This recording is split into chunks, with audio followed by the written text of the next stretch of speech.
What's going on, everybody? My name is Jason. I work at All Out Bikes in Four Oaks, North Carolina, and what we're going to be doing today is we're going to be diagnosing a no-run issue with a Razor E90. Now this one, the light turns on when you turn it on, but whenever you turn the throttle, there is no noise, no clicking, no anything. So this should be making a bit of a clicking noise. Something else that you also need to do is you have to give this scooter a kickstart, meaning that you have to get the wheel turning pretty good before it actually engages. Even when we give the wheel a spin, it doesn't go anywhere. So first thing that we're going to do is turn this back off. Let's get our screwdriver. We're going to go ahead and remove this top cover. And I'm using this drill to make it a little bit quicker. Don't lose any of the screws.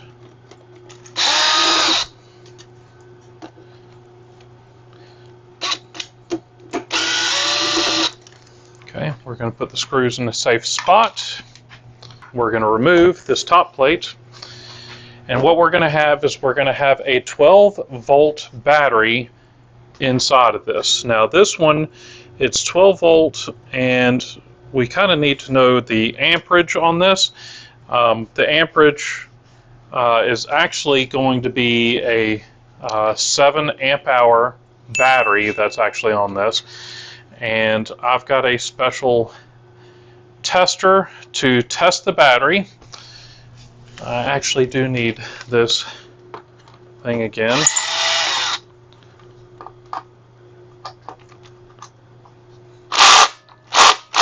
Sorry, that's my clutch there. Need to increase it because that screw was kind of cross-threaded in there. So get to double check on that amp hour. Okay, but let's see.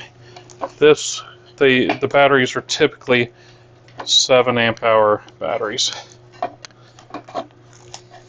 We're going to turn it up here, and excuse me, we've got a 6 amp hour battery. So the first thing I'm going to do is I'm going to get my knife here and carefully always point the knife the opposite direction that you're at. We're going to carefully, without touching anything else, remove the hot glue from this, and then again keep it away from you. Don't touch the other terminal.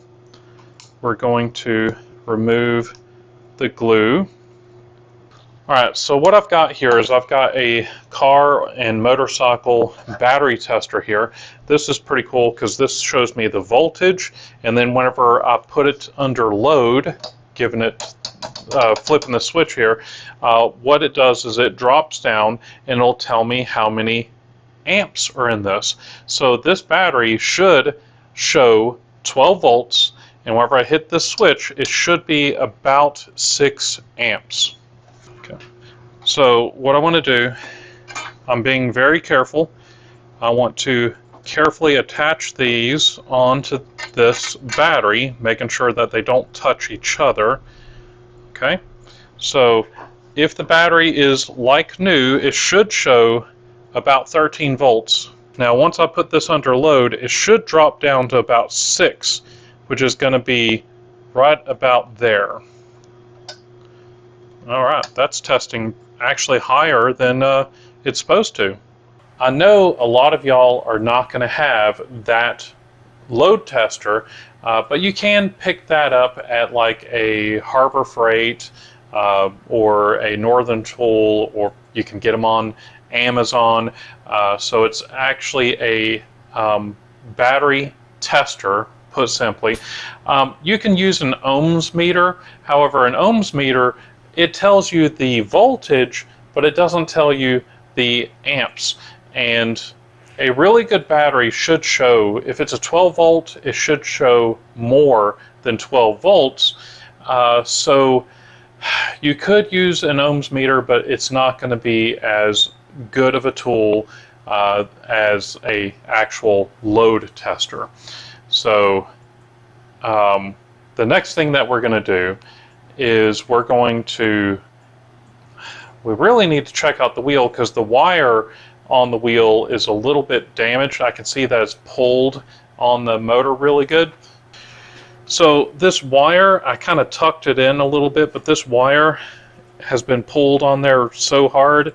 We're going to actually replace this motor, because it does look like it's been slightly damaged. The most likely culprit is actually the control module that's on this, and this one is obviously a Razor control module.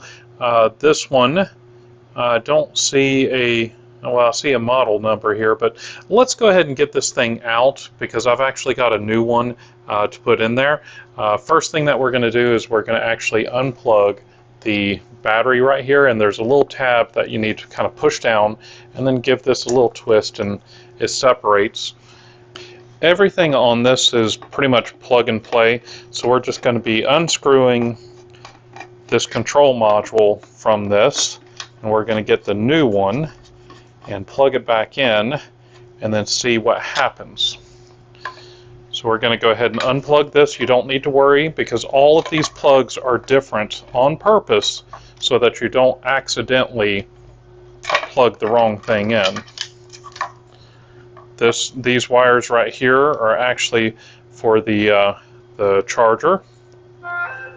So we're unplugging that, and then on the switch here, we're going to have the yellow wire on the towards the back wheel, the brown wire in the middle, and the black wire, which is the going to be part of the charging system.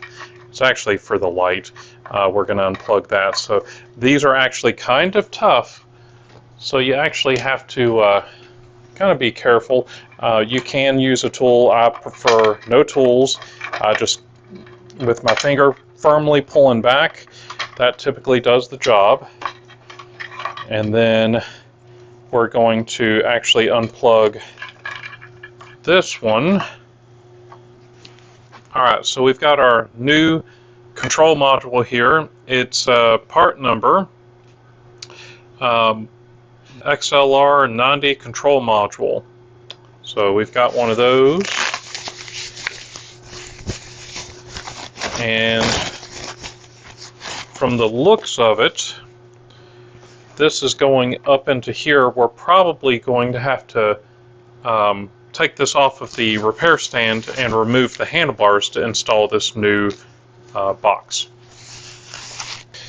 So what we're going to do is we're going to go ahead and loosen up these two screws on the handlebar here. It's a clamp. And once we remove those, then we should be able to raise this, and that is very interesting. From the looks of it, this was never plugged in when it was assembled. Wow. Let's try plugging it in, reinstalling this.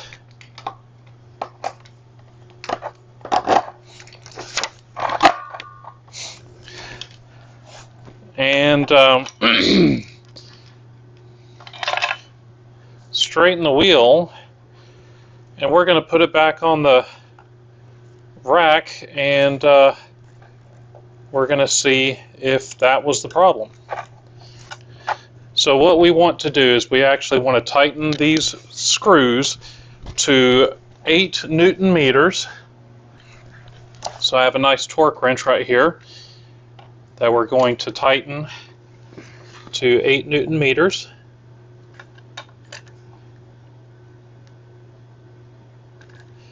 I'm going to go back.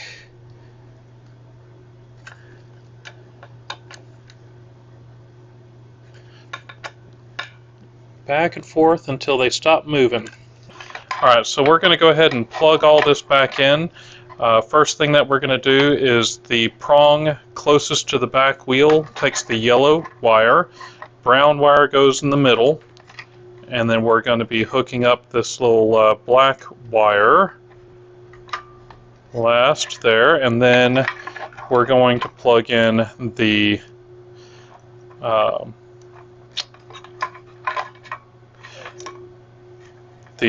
black and red wire to the brown and blue wire. But again, you can't mix these up.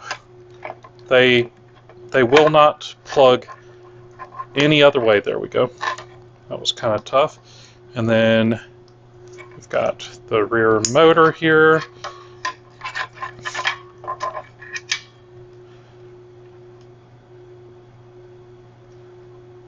We've got this one right here, black and red to the black and red, and then we've got the black and red to the yellow right here. We're going to turn this on, and we're going to see if we can hear any clicking. I do not hear any clicking. That doesn't mean anything. We're going to give this a bump. Alright.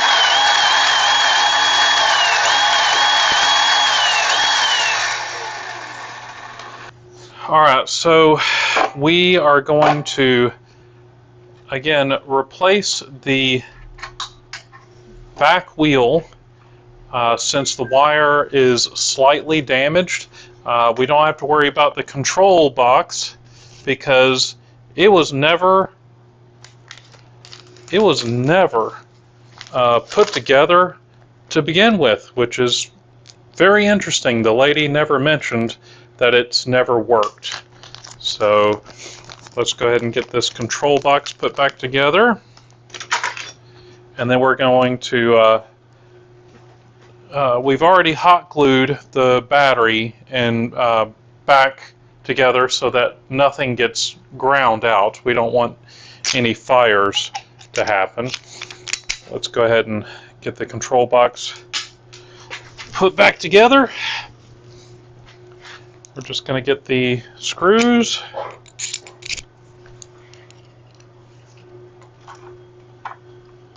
And we're just really putting it back together.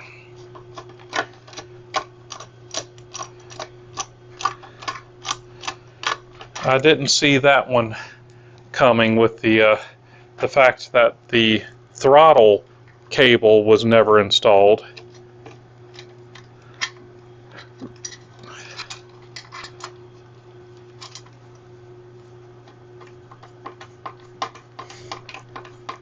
That's what you run into sometimes.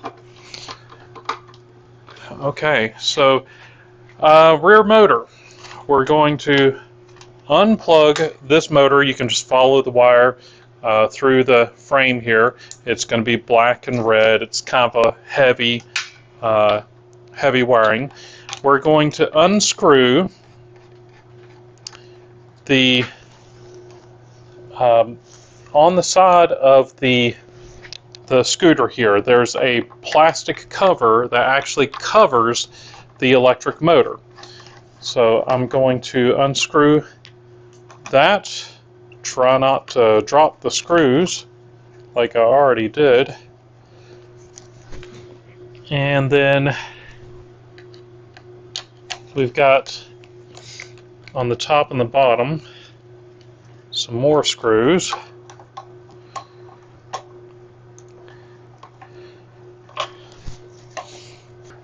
You don't need to undo the top screw because actually that's just keeping the plastic cover on the motor. We're going to get looks like a 13 millimeter. We're going to loosen the nut.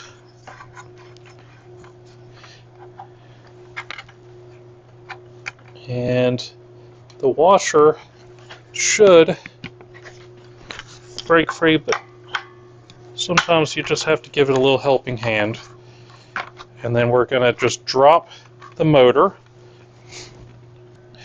we're going to feed this, or actually unhook the wire from there, and then the wiring should just come right on out as long as you remove the rubber grommet.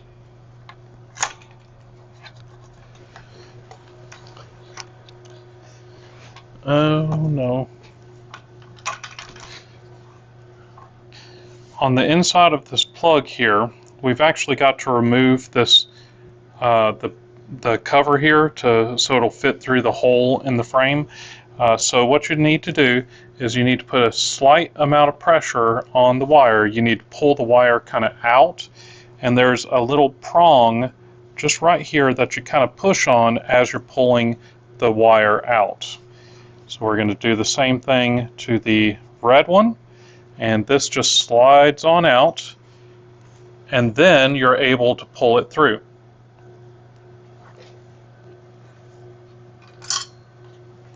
We have a new motor inside of this box here.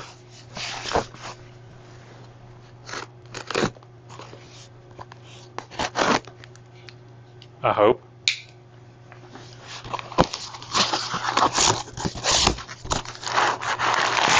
There it is. Let's see. I'll get you a part number for this later. So we've got the new plug right here. We need to carefully cut it. Be careful not to damage the wiring.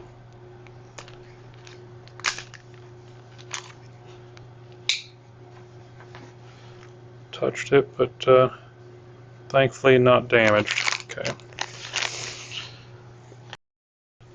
So now we're going to feed the wires through the hole. There should be a grommet. I need the grommet. Okay. We're going to go ahead and install the grommet here. We actually did not need to remove the grommet.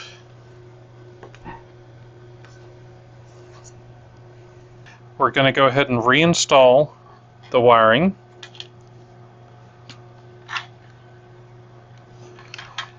And we're going to go ahead and reinstall the motor. Now this one, the wiring needs to come out the top. We're going to loosen the nut, and we're just going to slide this back into place.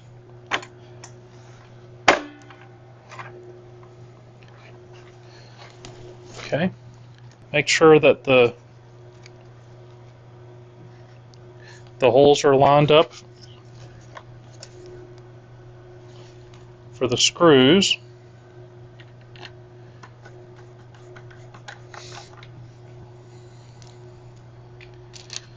Install the screws.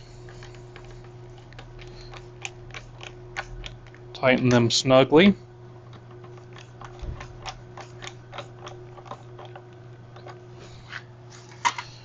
We're going to install the wiring carefully back into the hook here.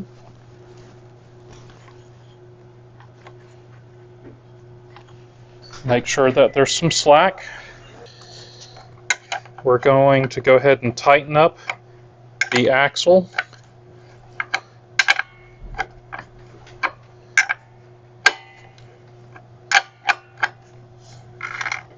Snug. Okay. We're going to reinstall this wiring. Okay, so as far as this goes, we need to insert the red wire with the prong towards this direction. Okay, see there's a little tiny prong there. The red wire goes in near this opening right here. Okay, so now the black wiring, I'm looking inside there, there's a little box. That tab needs to go into that little box. So I'm going to be inserting the tab facing the box, and it should click into place, and you should hear a small click right there. Okay, we're going to reinstall the motor. All right, let's turn this on and see what happens. We're going to give this throttle, and then we're going to give this a little bump.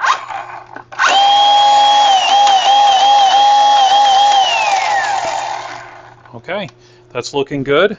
Let's go ahead and slide the battery back into place carefully.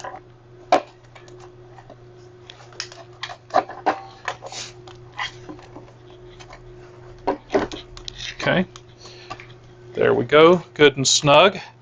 We're going to put our foam cushion. We're going to put our bar there. You want to make sure that you grab the proper screws. We're going to be using the short Phillips screws on this one.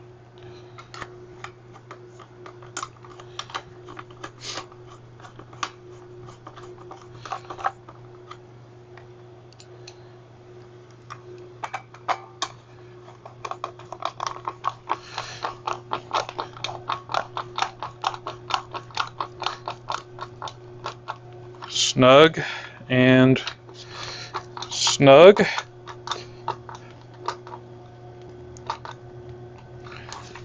Okay, wires look good. We're going to tuck everything in, try to make sure that nothing's really pushing against anything. We're going to get our plastic cover. Make sure you're putting it in the proper way. It can only fit one way. And I'm going to get my drill. Lots of these drills have little settings on here. I'm going to be putting this on setting 4 on this drill, because this one, it only tightens a certain amount before slipping. Okay. We're going to go ahead and reinstall the screws.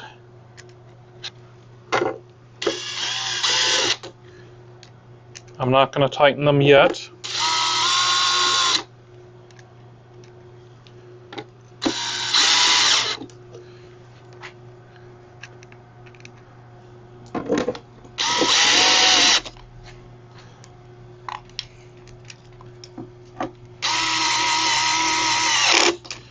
Okay.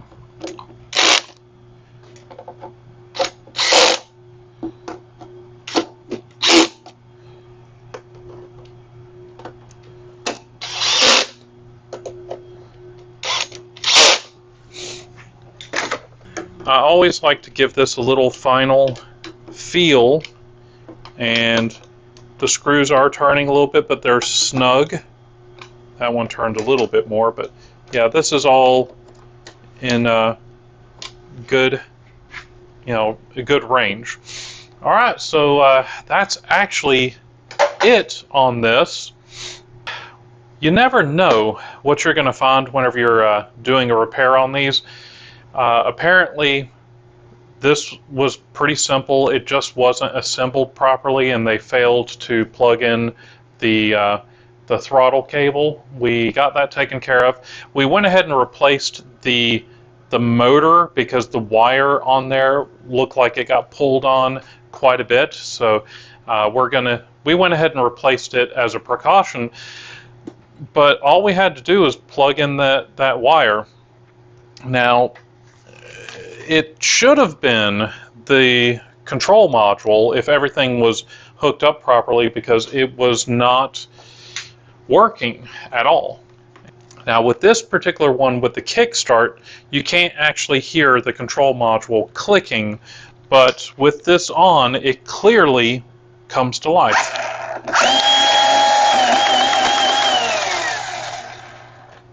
So we're going to go ahead and give this customer a call and let them know that it is working and it's ready to go. If you found this video funny, helpful, useful, whatever, please leave me a big thumbs up. Don't forget to tell your friends. Check out some of the other videos in the corner of the screen. Don't forget to subscribe, and we will catch you later. Thanks.